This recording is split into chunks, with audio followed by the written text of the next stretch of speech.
Hello, lover. You've just entered a portal of pleasure, power, and deep, unapologetic sensuality.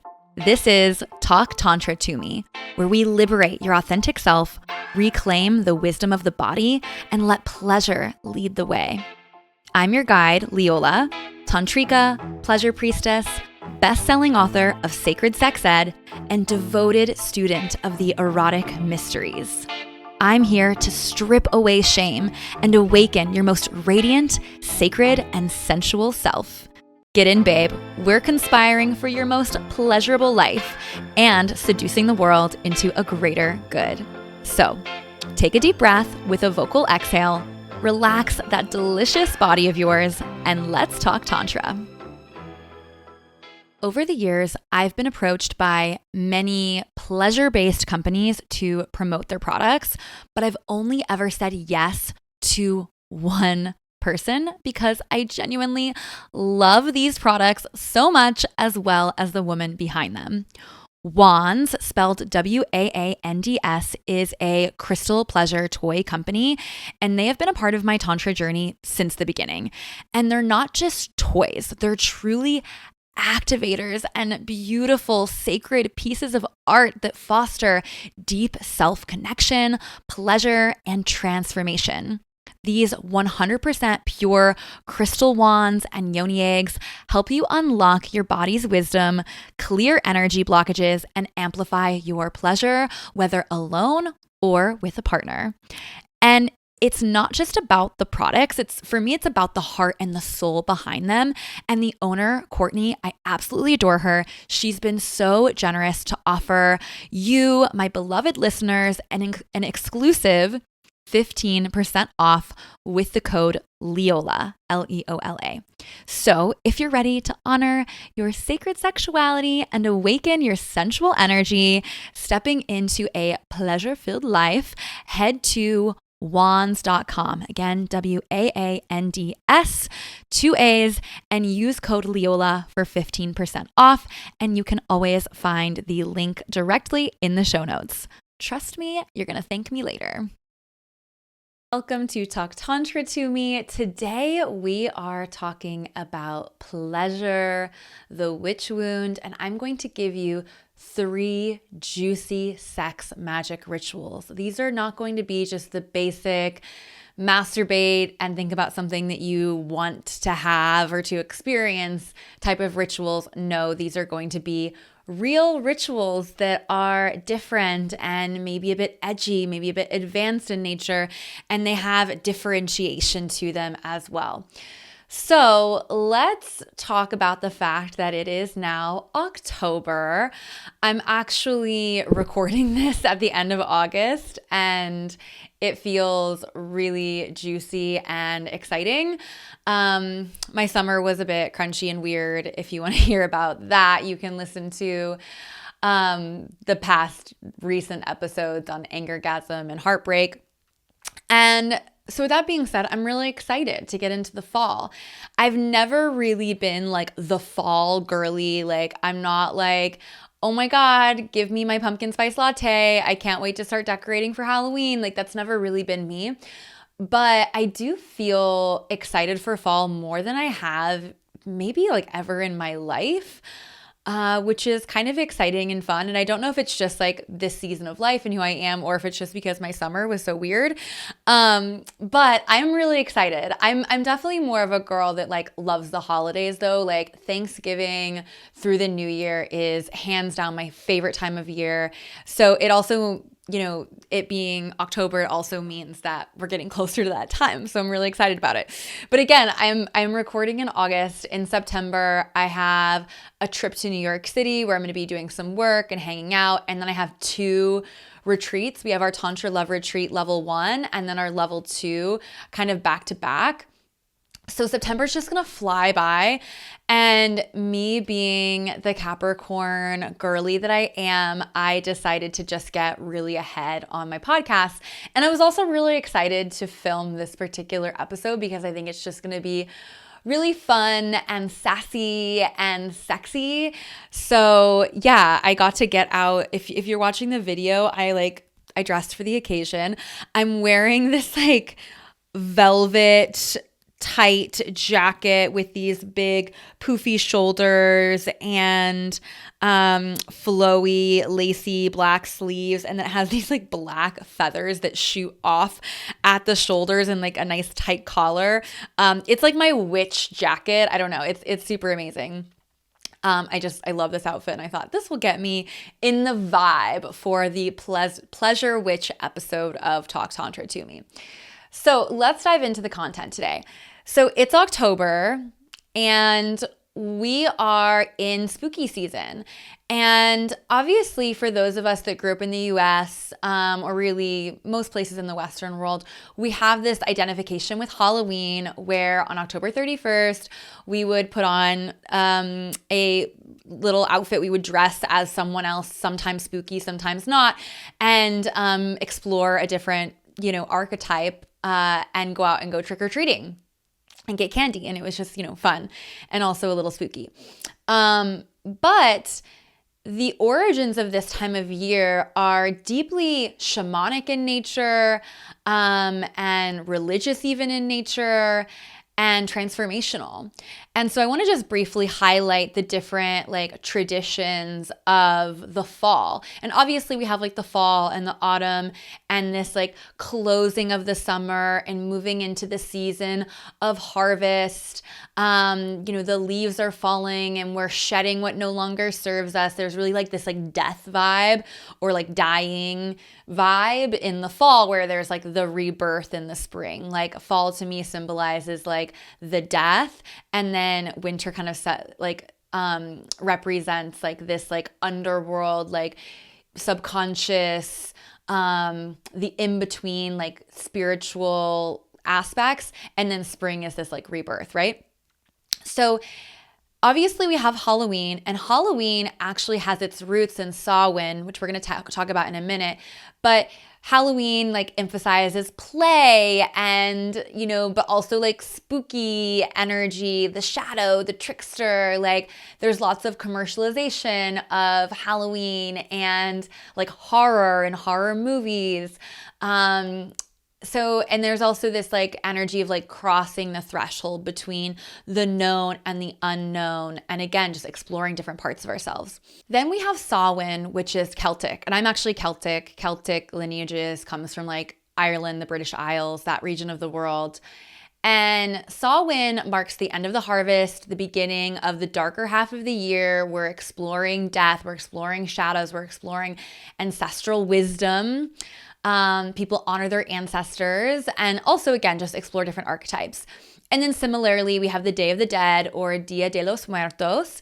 I actually got married on Dia de los Muertos last year, but we called it Dia de Devoción. I don't know if I'm saying that right, but Day of Devotion, basically. We called it Day of Devotion. And Andrew and I have this like real energy of like I think a lot of our work, both individually and also for the world, is around shadow work and integrating darkness.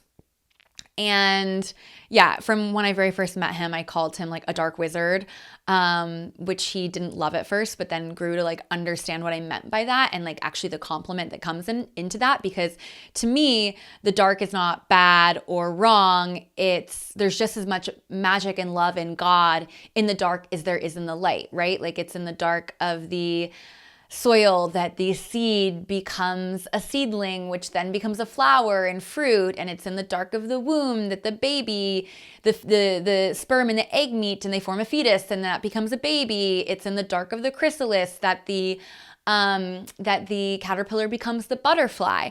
So there's lots of magic and transformation that happens in the dark. So that it felt like a beautiful nod to our relationship to get married on that day. And on Halloween, last year we did like, it was kind of like our version of a rehearsal dinner we did on Halloween night.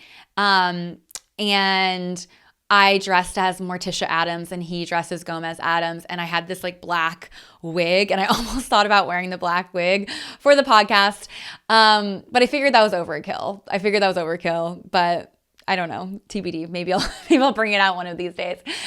Wigs are fun. There's this place in Austin. I can't remember, Coco Coquette, I think is what it's called. And you can go in and like try on wigs, and then they'll do your hair and makeup for you. And it's just so fun for exploring different archetypes of being, which I wasn't going to share a story. Like, it's so funny. Whenever I record, I've got like my notes of things that I want to talk about, but then I just get so unhinged and unleashed and start like going down all these other little storylines. But I'm going to bring Coco Coquette back in, and a different, like a certain flavor of sex magic later in the episode, because it's kind of related. But anyways, that's a fun place to go to like try on different archetypes as well, especially around Halloween. But anyways, Day of the Dead honors ancestors. It honors deceased loved ones. It's really a time to like connect to your spirit guides, your protectors. And this is also a time that we're emphasizing the cyclical nature of life, death, and rebirth. And it's said that this time of year is when the veil between the spirit world and the physical world is like the thinnest. So those are the three, kind of things I just want to highlight as relevant to this episode, and also relevant to this time of year to really like pump us up as we get into these three different sex magic rituals. I also want to talk a little bit about this archetype of the sacred rebel. So again, this is a time when the veils between worlds are thin, and we're talking about death and spirits and magic, and it's all a bit taboo.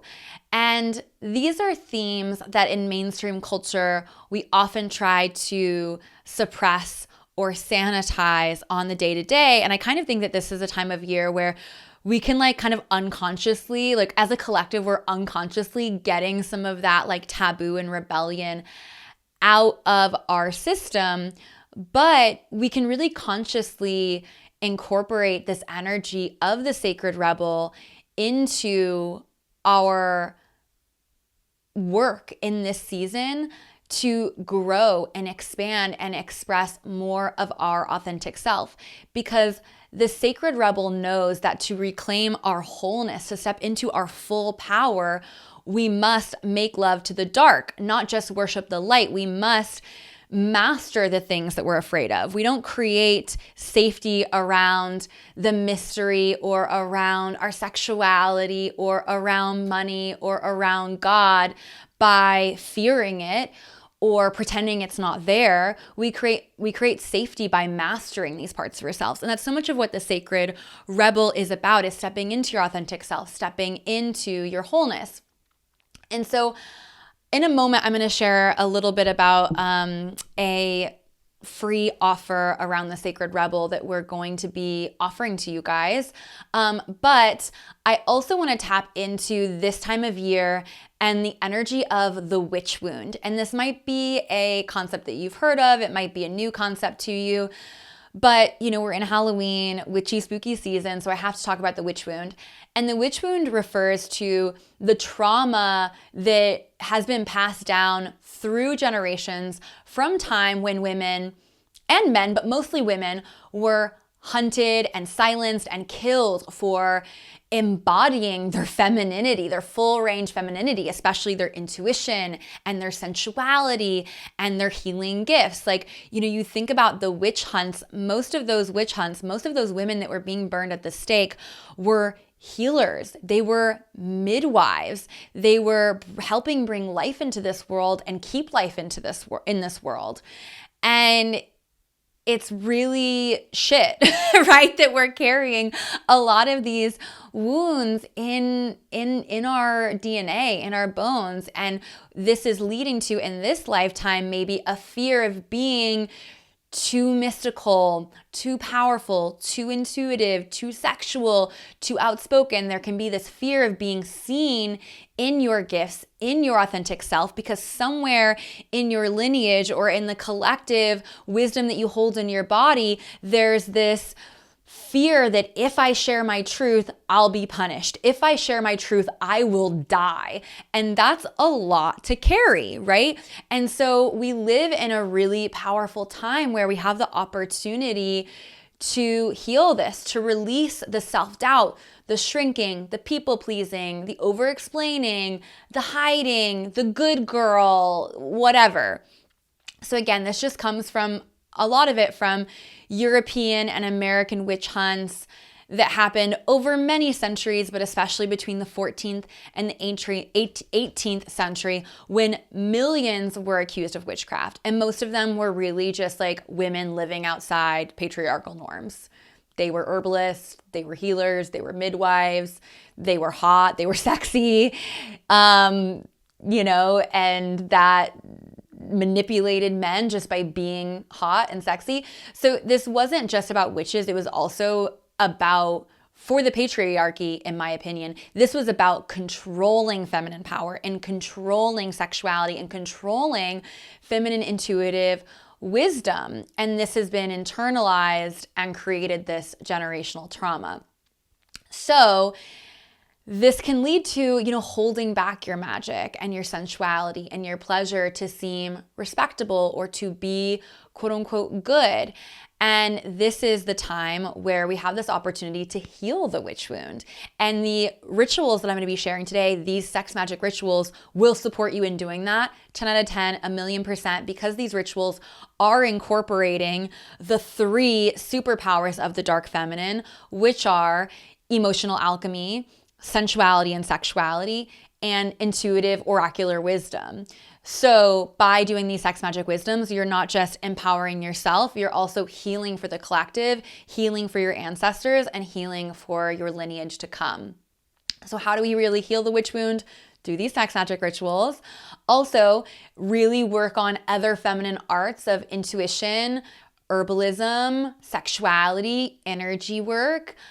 Do the things that would have had your ancestors killed. Do it for the women in your lineage that never could or could never do it openly, honestly, and safely. And guess what? There are women still today in the world, all over the world, not just in the Middle East, in America too, that aren't able to safely practice their feminine arts. And so the more that we step into this for ourselves, the more that we're laying the groundwork for others to do so for generations to come.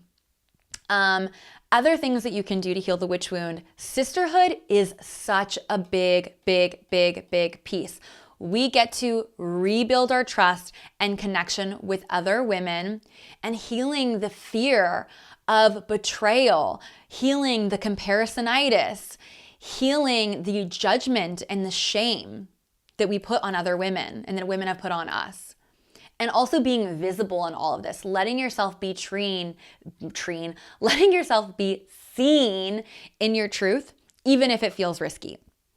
So another thing that you can do to heal the witch wound is to join us for Sacred Rebel. I am so excited for this free Tantra Playshop for women. This is a space for you to strip away the rules and experience the thrill of being fully and unapologetically yourself, because your ancestors didn't put up with plague and genocide and slavery and witch hunts for you to have a life that looks good on paper. Fuck the paper. It's time to become unfucking forgettable. And this isn't by shouting louder, making a scene, being obviously like inherently rebellious, but it's more about, actually, it is about being inherently rebellious. It's not about forcing rebellion, but it's about being so you that people can't look away. That being your authentic self, just your authentic self. This isn't about trying to be anyone else or even be the sacred rebel. It's more about being you. And because your authentic expression of the feminine is inherently not so accepted by society, you are embodying the sacred rebel. And maybe you're listening to this and you're like, I've always been a bit of a rebel. Blah. I've always been a bit of a rebel. I've always been a bit of a rebel. Maybe you were judged, shamed, stepped outside of the box, but you now just like keep it to yourself, or like you keep it in the containers where it feels really comfortable, but you're really wanting to harness that power and make actual change. Sacred Rebel is for you. Or maybe you've kind of subscribed to the American dream. You've been the good wife, the boss babe, the good mother, but you feel like there's something deeper and wilder and more real calling than Sacred Rebel is for you. So this is going to be a free offering. It's happening on October 8th. So if you're listening to this right as it comes out, that's going to be next week at 5 p.m. Central Time, 6 p.m. Eastern Time, 3 p.m. Pacific Time, 10 p.m. European London Time. And what I want you to know is this isn't just like a slideshow deck or a lecture, like just teaching. It's going to be mostly interactive practices and tools. These are going to be embodied tantric practices that I normally say for, my private clients or retreats or the Pleasure Priestess Mastermind. So you're going to be getting real juicy stuff that usually people are paying the big bucks for. So I really hope to see you inside. And again, the date is October 8th. Put it in your calendar. Sign up. You do have to sign up to get the link to join the Zoom call. So sign up in the link in bio, and we'll see you there. So let's get back to what we're talking about today. Let's get into these 3 sex magic rituals. And what I will say is on this call that we're doing, the Sacred Rebel, we are going to be doing actual rituals together live. And it is so powerful. And again, healing your relationship to the sisterhood and also choosing into a portal of women, like the power that happens when a bunch of humans come together with the same goal in mind is scientifically backed up by science to be way more impactful than just doing something alone. So join us. Now, sorry, I need to take a drink of my electrolyte water. Whew. Okay, so let's talk about sex magic. What is sex magic? I have a few episodes of the podcast about sex magic. If you're tuning in, you probably already have some idea of what sex magic is. So I'm just going to share the Cliff Notes version, but if you want more on sex magic, maybe I can pull up some other episodes that have sex magic in them so that if you're wanting to dive more into this after the episode, you can. Hold on. Yeah, so episode 88 is a guided meditation on sex magic. So it's a sex magic guided meditation. And then episode 1 of this podcast, episode 1 is Sex Magic 101, Manifesting Your Deepest Desires. It's my very first episode ever, so it's like baby podcaster vibes, but still good. But we're going to be covering a lot of what's in that here today. So let's get back into it. So what is sex magic? I like to sum up sex magic with the sentence, I will never underestimate the power of getting clear on my deepest desires and masturbating about it. That's really what sex magic is in a sentence. Sex magic is backed up by the law of attraction. And the law of attraction basically states that the more we revel in things that are high vibrational or feel good, like gratitude, pleasure, joy, peace, happiness, the more we will attract experiences, opportunities, and people that resonate at that same or similar frequency. And the inverse is true as well. The more you revel in anxiety, entitlement, fear, sadness, anger, the more you're going to attract experiences, opportunities, and people that vibrate at those frequencies. It's not to say you're not don't feel your anger, don't feel your grief, absolutely feel it, because if you don't feel it, then you're never going to alchemize it. If you don't alchemize it, then even if you aren't consciously feeling it, your body is holding it and feeling it, and you're still going to attract opportunities. In fact, you're going to attract more opportunities that resonate on that lower frequency because your body's trying to release the feelings. The more you bottle it up, actually, the more you're going to experience those things. So definitely feel it. But what I'm saying is don't marry it. Don't revel in it. Don't let your anger take the driving seat of your life. Okay? let it ride along with you as long as it needs to, and then let it get out of the car when it can. And usually that happens by actually expressing it. So with that being said, let's get back to sex magic. So what does all this have to do with your sex life? Well, when do you feel the most ecstatic in your body? When do you feel the most pleasure, the most connected to God, to source, something outside of you? For many of us, we feel the most ecstasy and pleasure in our bodies when we are at the peak of orgasm, or just before, or just after, somewhere in there. And I will also say, and for those of you listening that might resonate with this, I used to feel really good right before orgasm. And then afterwards, I'd have this like wave of shame fall over me. And that was because I had a lot of repressed sexual shame in my body and sexual trauma that I hadn't processed. And so if you have that, I definitely recommend you check out my book, Sacred Sex Ed, because the first 5 chapters of the book are all about healing that, doing your sexual shadow work and healing the sexual shadow, processing those things so that you can leave them in your past and not have those waves of shame or guilt. But ideally you don't. And even if you still do have some of that, that's okay. I definitely recommend doing your sexual shadow work, but that doesn't mean that you can't still do sex magic. Just definitely like feel the feels that come with it. And maybe really focus on like when you are in the more higher vibrational place, thinking about the things that you do want to experience. So when do you feel the most amazing, ecstatic in your body? For many of us, it's around that time of orgasm. So sex magic is using the law of attraction, noting that, okay, if I can revel in that incredible feeling for longer, and also while I'm reveling in that feeling of pleasure, what if I brought into my consciousness, into my awareness, other things that I would like to experience that I would anticipate giving me pleasure?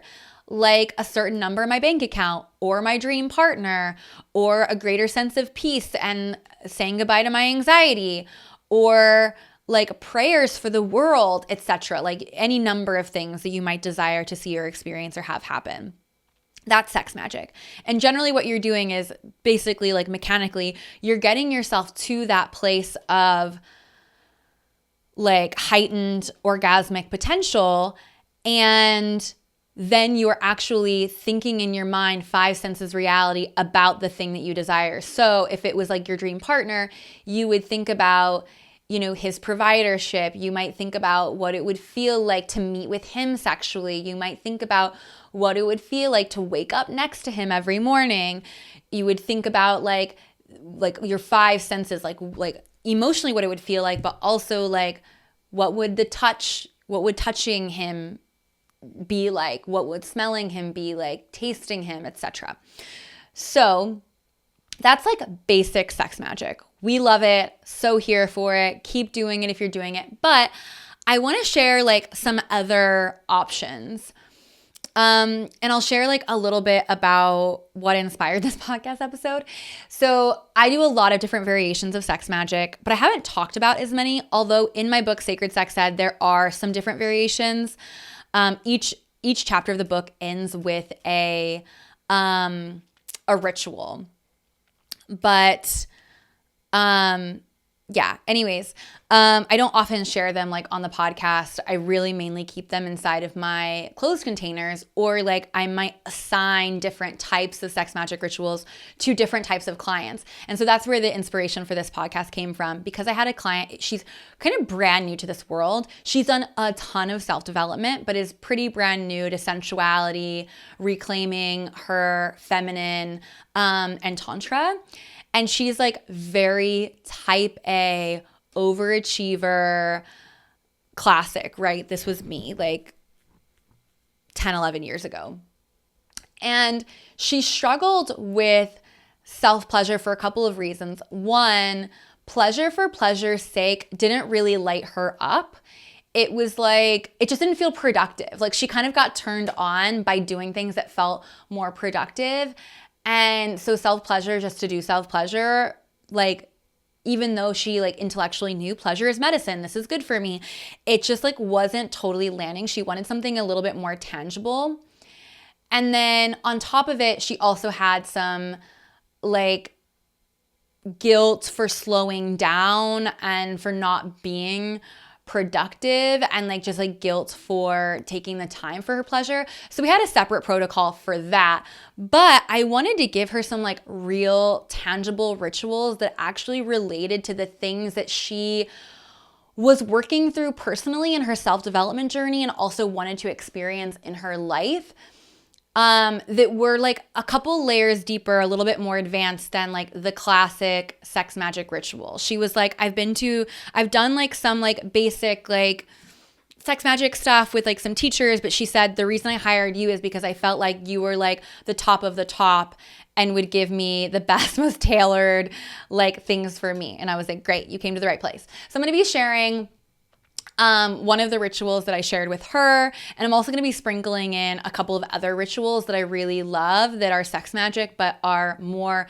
focused, more intentional in nature, so that your pleasure can be even more on purpose. And all pleasure is good for you. It's literally backed up by science that pleasure and orgasm releases serotonin, dopamine, oxytocin, which are natural mood boosters. They're great for vitality. They regulate your nervous system. They boost your immune system. So like, just do the pleasure regardless.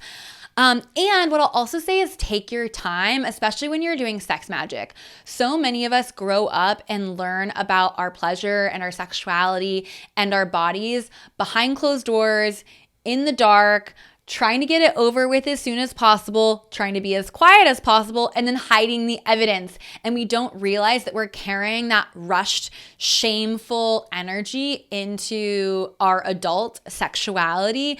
And it's just like limiting our ability to not only maximize and receive the pleasure, but to also capitalize on this creative energy, right? Like in Tantra, it's believed that every sexual interaction, including self-pleasure, is procreative in nature. So even if you're not like creating or conceiving a living, breathing baby child, your sexual energy is still procreative and can be channeled into your legacy, into art, into your business, into your home, like anything that you want. And again, that's just an extension of sex magic.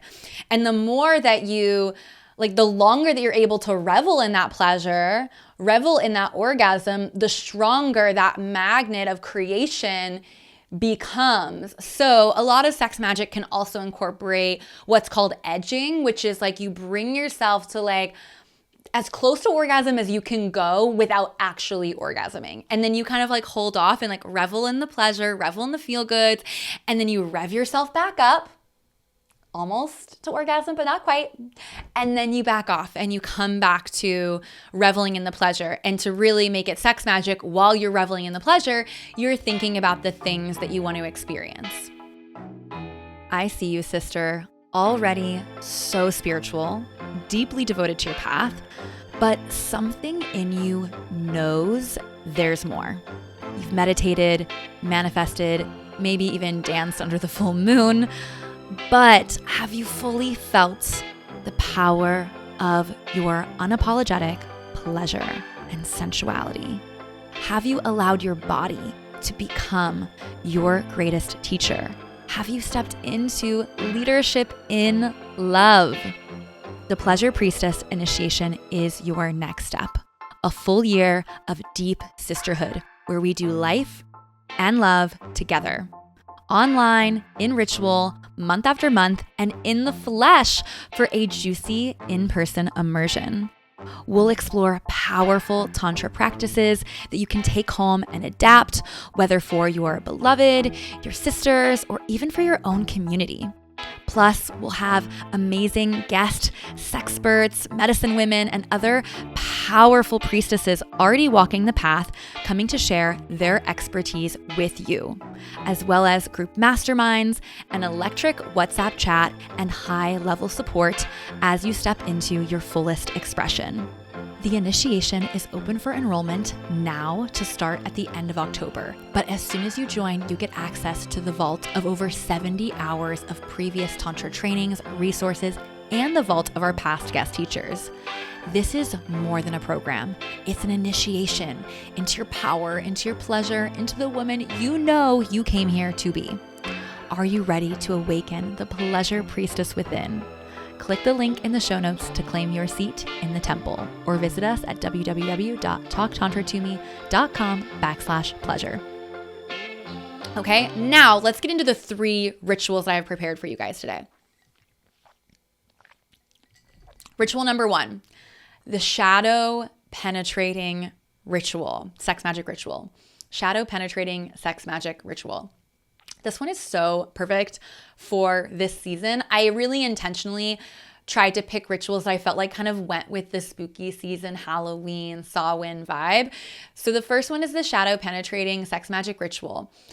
And the intention behind this one is recognizing that our sensual energy is one of the most powerful ways to work with our shadow, our fears, our past wounds, because sensuality is bringing us into the body. It's bringing us into the present moment and in direct relationship with life force energy. And sensuality disrupts our fear response. So this is an active nervous system alchemy. Fear, anxiety, shadow, they live in the body as tension, as resistance, as contraction, but sensuality is an opener. Through breath and touch and pleasure and movement, your brain and your body is softening the resistance that fear and anxiety create. Your sensuality is signaling safety to the nervous system. So when we engage in self-pleasure or sex magic, we're shifting from that like fight, flight, or dissociative or trauma state to one of relaxation and ecstasy and receptivity. And that's actually allowing us to process fear in real time instead of being stuck in it. It's the same reason why so many people are doing like MDMA therapy. MDMA quiets the amygdala, like shuts down that fear response part of the brain, and also releases serotonin, dopamine, and oxytocin. That's what MDMA does. Self-pleasure and sensuality do the same thing. So you don't need to take a drug to have that type of experience. You can create it yourself in your body, which is so fucking cool. So this is all like this experience of incorporating your self-pleasure. Like, so basically the idea of this sex magic ritual is you bring yourself into that same place of pleasure, of feel good, of orgasmic ecstasy. And instead of thinking about something that you want, you instead begin tuning into something that gives you fear, anxiety, pain, etc. And so before the ritual, you might want to journal some things that are like troubling you in this season of life. Like it could be like an argument that you keep having with your partner, or it could be some like stage fright that you have about something coming up. It could be about anything that's like just feels a bit crunchy in this season of life. And I'll give you an example. I did this ritual earlier in the year when I was noticing just some like transitions happening in my friendships and in my sisterhood. And I particularly had one experience where I just was like, what is that? Like, why is that person... Like, why do I feel like a block towards connecting to like this particular individual? Like, it wasn't like, I just noticed when I was around this particular individual, they gave me a little bit of like social anxiety, which is kind of rare for me in this season of life. And so I tuned into it through the self-pleasure ritual of shadow penetration. And I brought up the woman that brought this up with me while I was in the heights of pleasure. And I had this light bulb moment of, like it brought me right back to when I was younger and the dynamics between my very first friends that I've ever had, who were my dad's best friend's kids. and like the things that came up, which like I legitimately was just like bullied like incessantly as a child. And I had never processed that. I had never processed those early relationships. I have this pattern, I've talked about this on the podcast, where I don't like to be the victim so bad that I will just pretend things didn't happen and like shut down memories. And so like I had all of these repressed memories come up of me being bullied, and it was like, oh, that's why this stuff is happening. And then I had a bunch of other things come up as well. But that's one way that this ritual could end, is you could just have light bulb moments of clarity or otherwise. Or you could just have a cathartic release where you're in real time allowing yourself to work through the emotions, the sadness, the fear, etc., while you're in that pleasure, just like you would if you were with a therapist and you were taking MDMA and they were talking to you about your childhood or your breakup or whatever it was that you're working through. So that's kind of the idea behind it. I'm trying to think if there's anything else I want to talk about with this one, or if I want to move on. What I'll also say is that sensuality can support in dissolving shame. So fear is often tied to shame about our power or our desires or what we think we're not allowed to do or want. And sensuality, again, is like, it just like is like a permission slip, just waves over your body. So there can be this real practice of unapologetic expression, taking up space, exploring the parts of yourself that you might not have normally allowed yourself to integrate on a day-to-day basis.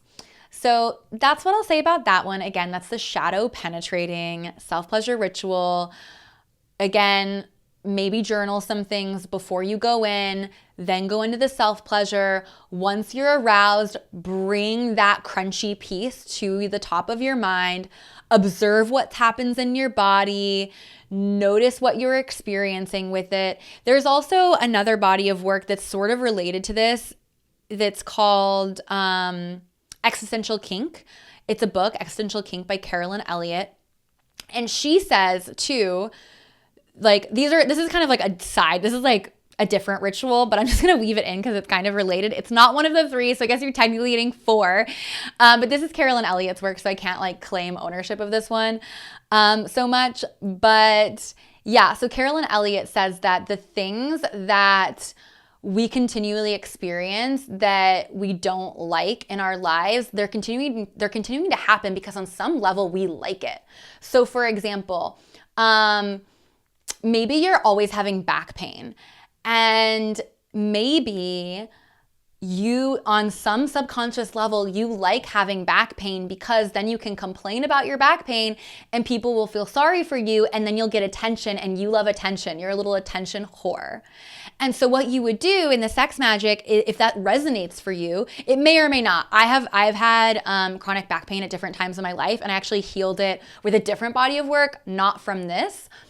But if you notice, there's a part of me that actually gets off on getting attention, you would go into the sex magic and then allow yourself to actually like orgasm to your back pain and be like, I love being the victim and I love my back pain because it gives me attention. And it weirdly freaking works. And like you can get really turned on if it resonates. It doesn't always. But again, if you're interested in her work, maybe buy her book.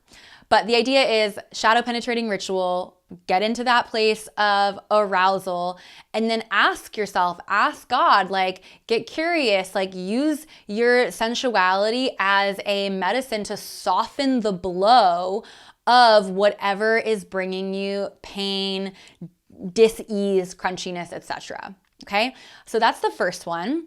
Let's talk about our second ritual. Our second sex magic ritual is archetype work. So sexy sex magic archetypes.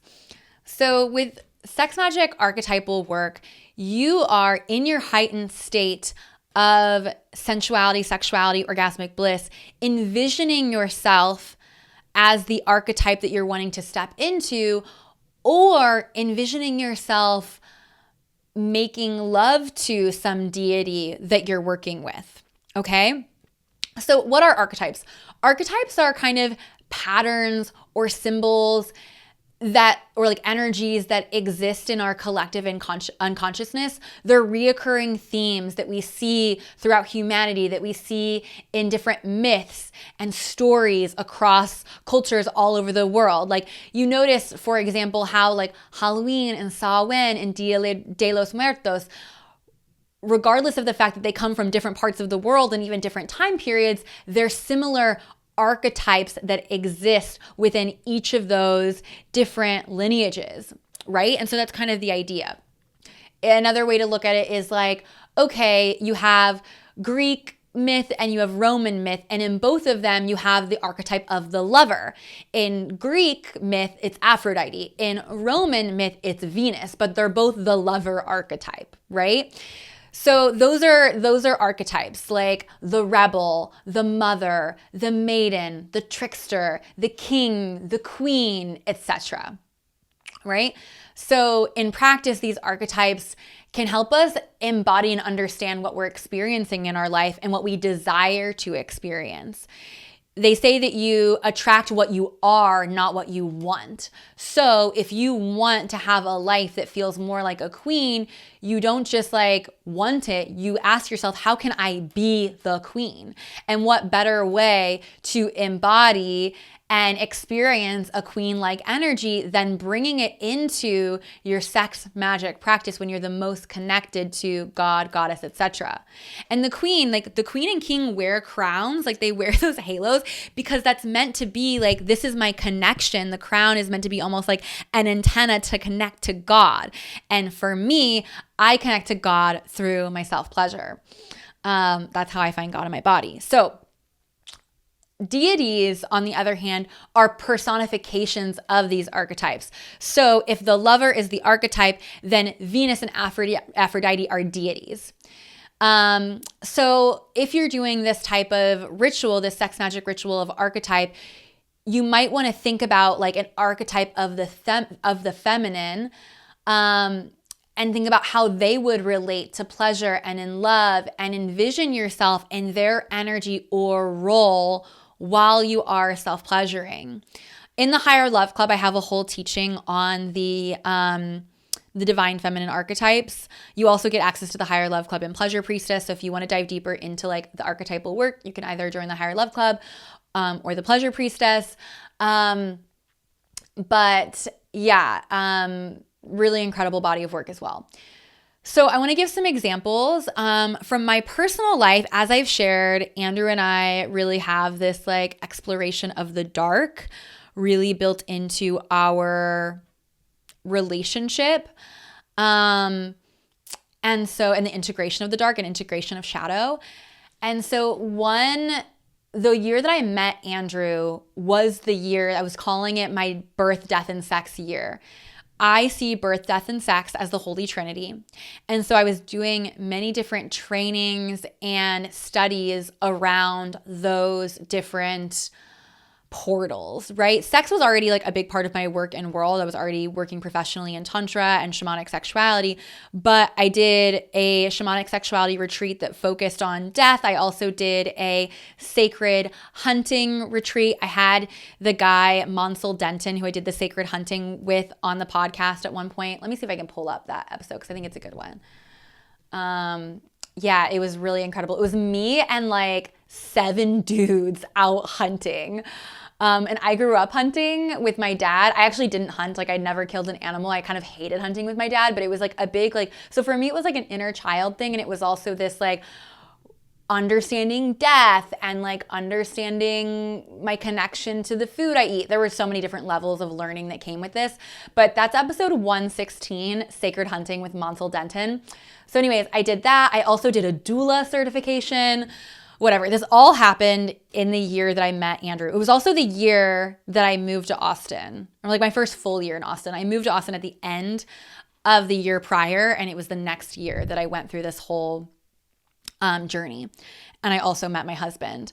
And in that year, one of my primary archetypes that I was working with was Persephone. So if you're not familiar, Persephone is the goddess of spring and growth but she's also the queen of the underworld. And the story is that she was abducted by Hades, and Hades is the god of the underworld who represents death and shadow and unconscious. And so Persephone is abducted by Hades, and she's out with her mom. Her mom is Demeter, who's the goddess of harvest.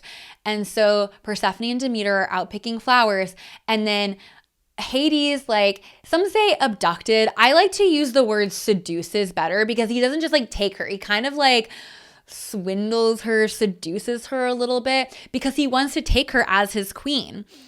And here's the thing, like, I think that in a lot of the myths, like, Hades is like the villain, the bad guy.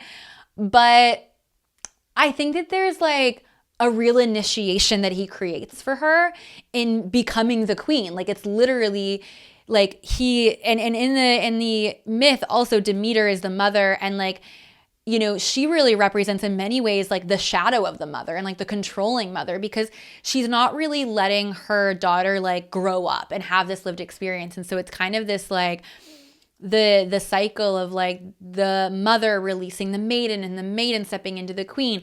So anyways, Persephone goes into the underworld, and she eats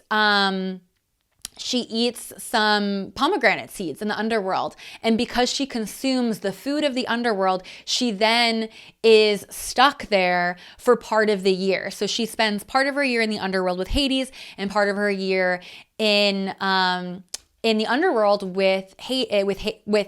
she spends part of the year in the underworld with Hades and part of the year with her mother on Earth. And so this is meant to explain the cycle of the seasons. And so it's like Persephone goes into the underworld in the winter, and then in the spring, since she's goddess of spring, but also goddess of the underworld, in spring, when she comes back to the earth, we have springtime. We have the flowers, right? We have fertility, we have light, right?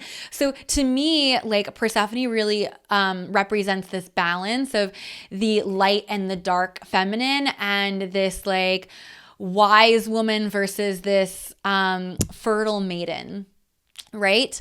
And the fact that as women, we can tap into, we experience both of these seasons throughout our lives, and just naturally by growing older, but also we can continue to experience that type of vitality in winter by connecting to cyclical living as well. So anyways, let's get back to the sex magic part of this. So when Andrew and I were like courting and like connecting, like I shared this myth with him, and we would do like role play around these archetypes.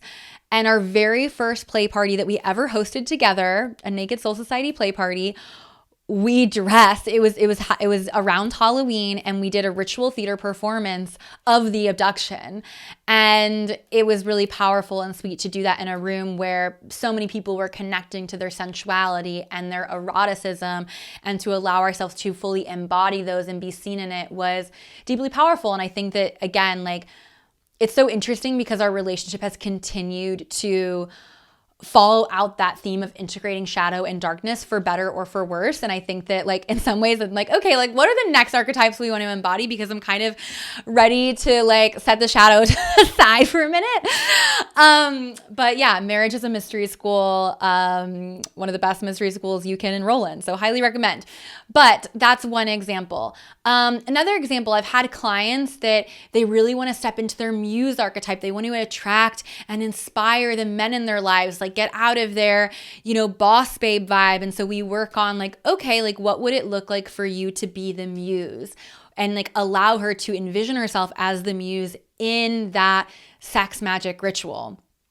Another really powerful archetype to work with in this way is Isis. So Isis is the ancient Egyptian goddess of magic, the divine feminine, healing, motherhood, sexuality. She's like the ultimate goddess, right?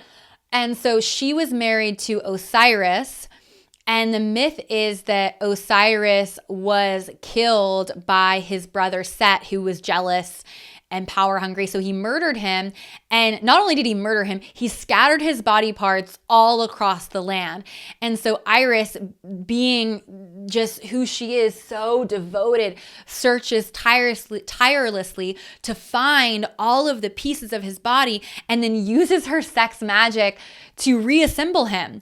And the only piece of his body that she couldn't find was his cock. Like, that's what the story says, that like she found every part of his body, but she couldn't find his cock. So she molded his cock, his lingam, out of mud from the Nile and then fucked him back to life. So I'm just gonna leave that there. Honestly, like, my pussy's a little wet just telling that story. So definitely maybe think about that whole myth and allow yourself to get off on it. I've done it, would recommend. And that could be a great one to work with if you're wanting to be wifed up and like be in devotion, or if you want to connect more to your magical, intuitive abilities, to your sex magic power, your priestess energy, because Isis is just like the quintessential priestess. Isis and Osiris also have a child, Horus. So it could also be like, hey, baby making, like we're able to like a symbol of like, hey, as a partnership, we've moved through so much together. Now we're ready to procreate. Like, that could be another way that you work with Isis and envision yourself as Isis through self-pleasure, or even like in pleasure with a partnership or with a partner. Jesus and Mary Magdalene is another one. Might be a little bit blasphemous for my Bible belters, but I'm just going to lay that there. I'll share another one that was really hot for me. So this just came really organic and naturally. I have these pleasure wands. They're crystal pleasure wands. You've probably, if you've listened to the podcast before, you've probably heard the little ad that gets you 15% off our crystal pleasure wands. I have one. It's one of my favorite ones. It's blue quartz. Gorgeous. It's the Amrita wand, so it has like a bulb on the end, which is supportive for like hooking onto your G-spot. Anyways, it's thick, right? And so to me, like, I'm like this blue phallic object. Like, all I could think about, like, one particular time when I was in the shower, so I was also connecting to water, and I have this, like, I'm self-pleasuring with this blue quartz wand, and I just started thinking about Poseidon. Just thinking so deeply about Poseidon and fucking Poseidon, and like, this is Poseidon's cock, and I'm imagining this like big, strong, powerful mermaid man, and this is his cock, and it just like got me off so fast just like thinking about this. And then I later looked up like, what does Poseidon really represent? And like, that was a really interesting thing for me to like just process and think about and consider, how does the archetype of Poseidon and his medicine relate to what I'm experiencing right now in my life? So that's the second piece. So just generally, just like really briefly, if you want to do this type of ritual, my recommendation would be to think about, what archetype are you wanting to step into in this season of life? What deities represent that archetype? Really think about it. Then think about, how would that archetype move in pleasure? What maybe myths or stories could I get off on that relate to that archetype? Then go into the self-pleasure, and once you're in that warmed up state, begin envisioning and imagining yourself as that archetype, and maybe even think about the myths associated with that archetype. Okay? So allow yourself to like be her. Because again, you attract what you be, not what you want. Okay, so let's move into our third ritual. We're doing pretty well on time. Our third one is also a little spicy and, I don't know, spooky, but definitely related to bridging the gaps between the spiritual world and the physical world, and power play as well. So this ritual is about letting God be your dom. Letting God be your dom. And I will say that this one works the best when you are either really full in your life, like things are all really good, and you're like, I don't have anything to sex magic about. Like, I don't know what my intention would be for sex magic. Things are great. Like, that's a really good time to do this one. Or if you're unattached to an outcome. So like maybe you want something, but you're like say you want like a partner. You're like, I want to call in my man. But you're like, I don't know what he looks like. I don't know what would be good for me. Like, I keep attracting these like fuck boys. So like maybe I shouldn't go for my quote unquote type or the guy that I'm attracted to. Instead, I'm going to ask God what he wants me to want in a man. So that's basically what this is. It's like asking God, what do you like? God, be my dom, work through me, use me, God. Okay? Because I don't know about you, but I feel closest to God on the brink of orgasm. So what better time to like fully surrender to God than during masturbation or self-pleasure? So again, similar to sex magic, but with this one, you're going to bring yourself to orgasm or close to it. And then you're going to ask the universe or your highest self, like either like, how do you want to use me? Or like even saying to God, like, I fully submit to you. I surrender to you, calling God your daddy, whatever works for you, whatever gets you off. But I'll give you an example because I think it's easier to speak through anecdote. So, and I've told this before, I think even just recently on the podcast, but I just think it's like a really good example. Let me see if I can come up with another example because I did it again recently, but I forgot what came through. Maybe not so recently. It was a few months ago. Yeah. Well, I'll give a different example. So I'll give both examples. Why not? So the really fun, good example of this is a year ago, I published my book, Sacred Sex Ed. It became a bestseller. I was on my book tour in LA. It was Lionsgate 8/8, which is the best day of the year to manifest. And I was like, kind of living my dream right now. Not that everything in my life was going perfectly, but I was like, what do I want to, like, what would be like the next goal? Like, I had just accomplished publishing this book, which was like such a big goal that I had envisioned and imagined and done sex magic about literally for years. And now it's done. So it's like, well, what next? So instead of like coming up with something, I decided to just ask God. So I went into my self-pleasure. When I got to those heightened states of pleasure, I was like, God, what do you want me to do? You tell me what's next in my business. You're my dom. Like, I want to submit to you, move through me. What do you want? And so immediately I saw myself on stages speaking to huge crowds of people. I saw myself on TV, like on like a show, like being featured as like an expert.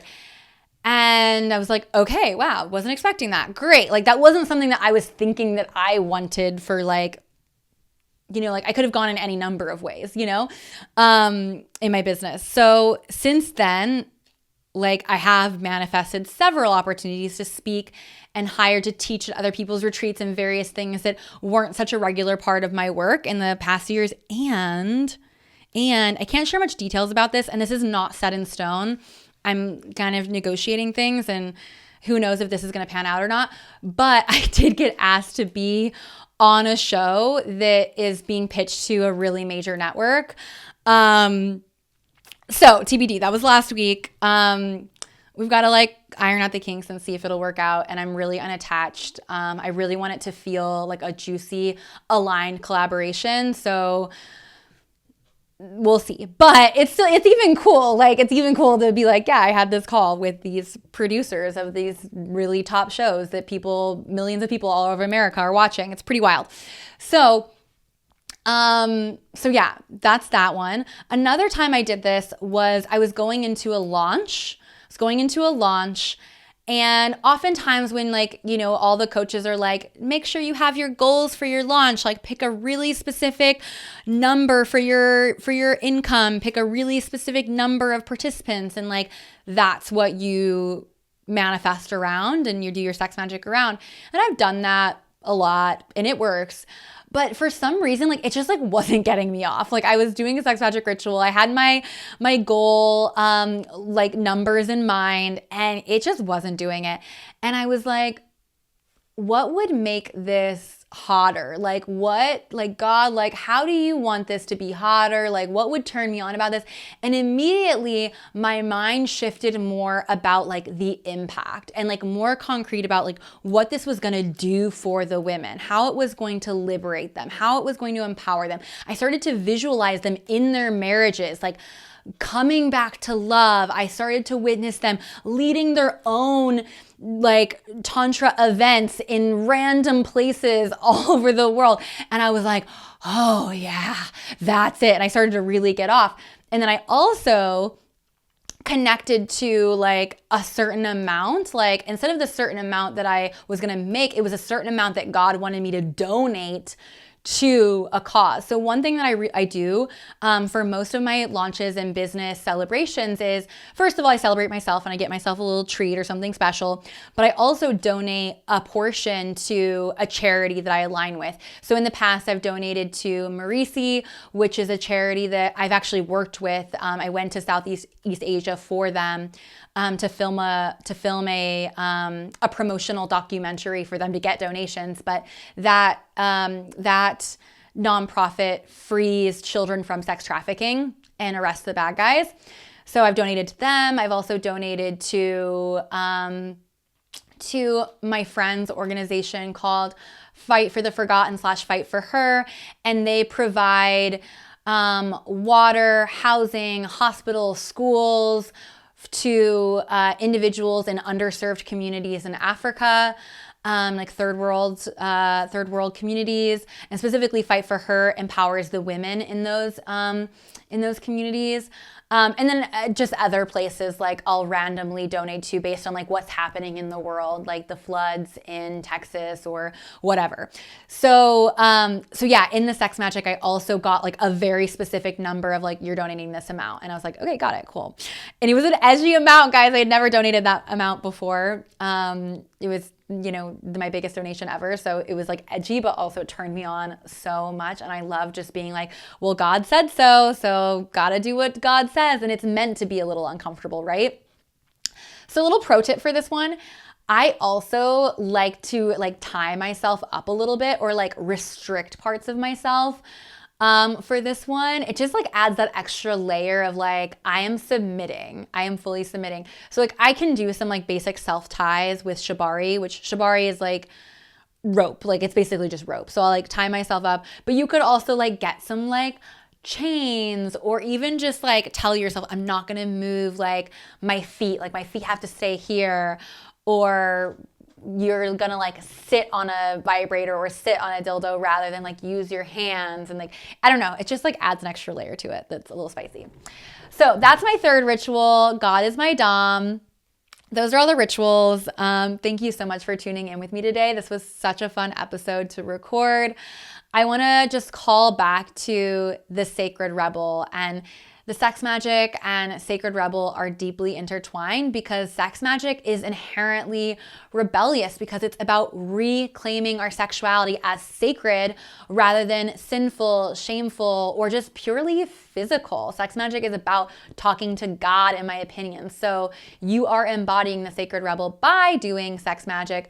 But we would absolutely love to see you at Sacred Rebel, the free Tantra Playshop for women happening on October 8th. Again, all of the information is in the show notes. But yeah, this is a space to stop contorting yourself into good wife, boss babe, perfect mom, and finally believe what your body already knows, that wealth and success hum in your bones. It's time to demote your inner critic and start showing up like the main character in business, in the bedroom, and beyond, because I promise you are qualified to be you. This is the year that you become uncancelable, that you become so rooted in yourself that no criticism, projection, or judgment can unseat you from your throne. So we will see you inside Sacred Rebel on October 8th. Make sure to sign up.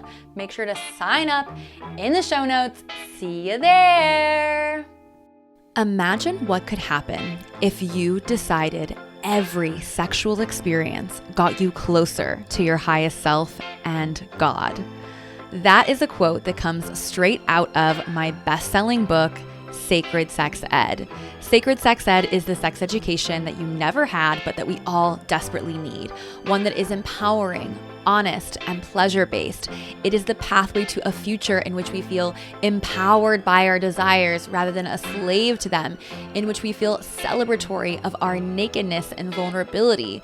Sacred Sex Ed is creating a world where we can openly and emphatically talk about the energy and acts that brought us into it. This book is not diagrams of genitals, nor is it Kama Sutra positions. It's about having deeply fulfilling intimacy, starting with yourself, with your beloved, and with the world.